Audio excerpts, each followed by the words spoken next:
Peggy 16. Hi,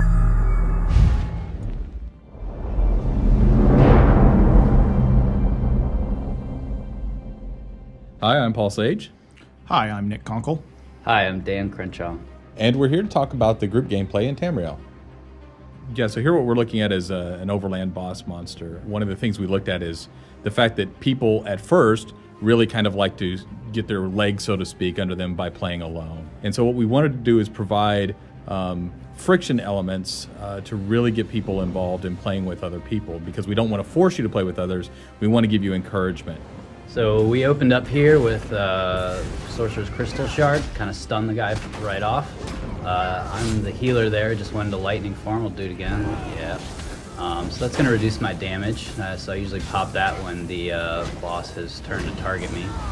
You see me blocking there as he unleashed his AoE. I popped the healing ward, or steadfast ward, on my buddy Eric there, since he was getting focused by the boss. And now I'm just spamming. Yeah, when he gets to low health, it's time for Mage's Fury. So we have pretty furious. You know, the execute abilities in our game are really useful and very popular. So when you get a boss down to a certain health threshold, everyone kind of just goes into execute mode and try and finish them off as fast as you can.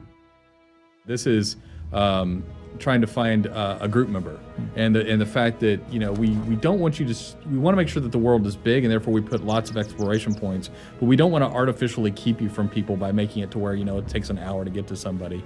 So we have fast travel mechanisms where you can use either these way shrines, which is what you're seeing here, or you know, if you're actually in the group, you can teleport to that nearest group member, which may put you at a way shrine just because we have to put a safe place.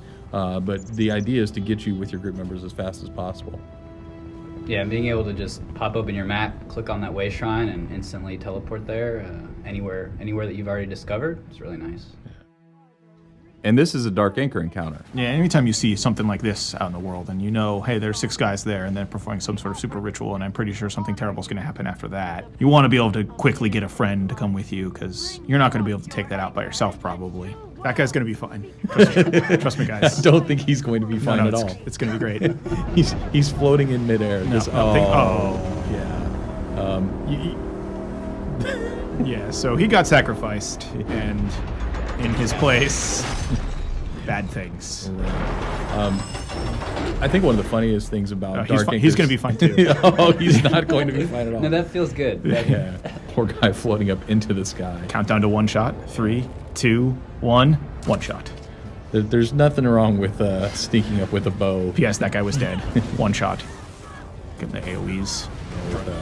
The idea is that Molag Bal, who's this, you know, a Daedric prince, is trying to pull the world, which is called Nirn, into his realm of Cold Harbor, and basically make it a bad time for everybody. So this is one of those anchor points, and that's why you see all of his minions spawning in.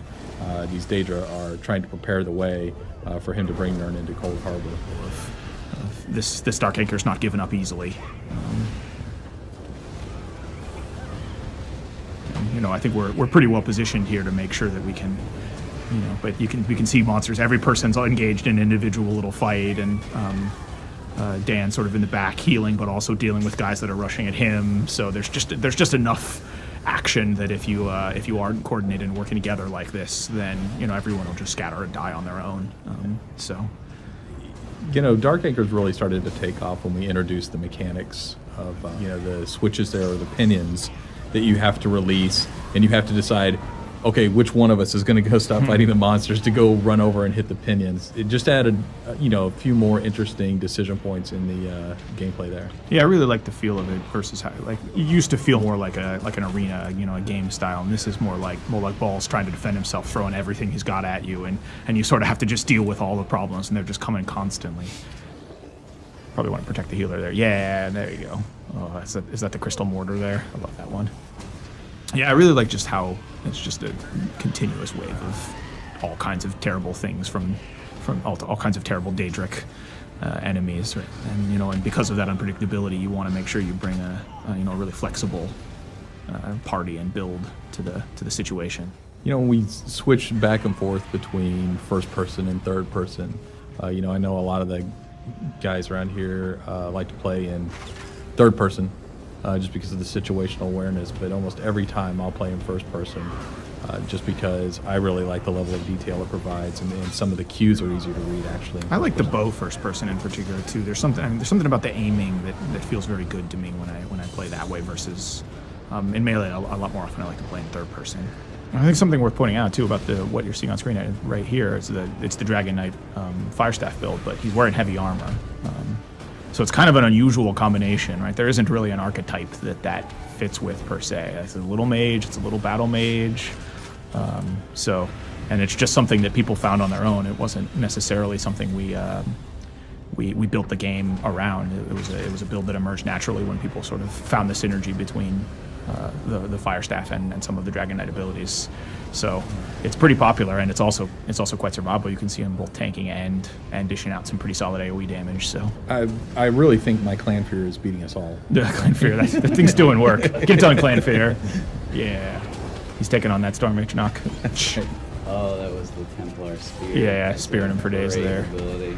You know, I think if you're playing the Bow Templar, certainly that spear ability that knocks him down. Yeah, it's pretty cornerstone. Yeah, is very helpful. And then if you take the bow ability, which is scatter shot, you've got another knockdown, so you can take on 3 opponents pretty easily.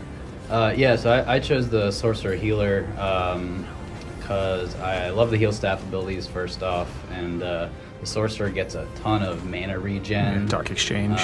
Yeah, and the Dark Exchange ability, which basically lets me sacrifice stamina, which as a healer I'm not using a whole lot, Right. to regen both health and mana. So Yeah. just awesome all around. Well, speaking of sacrifices, Yeah. we have this have this going on. You know, for practice being illegal, Daedric worship sure does play a Yeah, lot. it's awfully prevalent. This is a harvester. You can see that there's a little orb on the side of your screen there that just got exploded. That will gradually restore health if you don't stop it from getting to the harvester. That's sort of how you take her down. And there's 4 of them that spawn, and you have to take them out before they get to her. Ooh, nice dodge. Yeah, that was a pretty sweet dodge roll. I think a harvester is actually one of our unique Daedra for Elder Scrolls Online, correct? Yeah, I think so. Take that harvester. Yeah. So that's at the end of all the waves, or all the sort of continuous waves. There's one giant boss, and then you get the opportunity to knock out the thing for good, which is what's happening here. And you can see like it was a really bad place. The world was warped around this, and after you take it out, it sort of returns to normal. You know, the skies go back to clear. Yeah, Pretty sparkles. Yeah, take that, Molag Ball. Stay out of our Tamriel.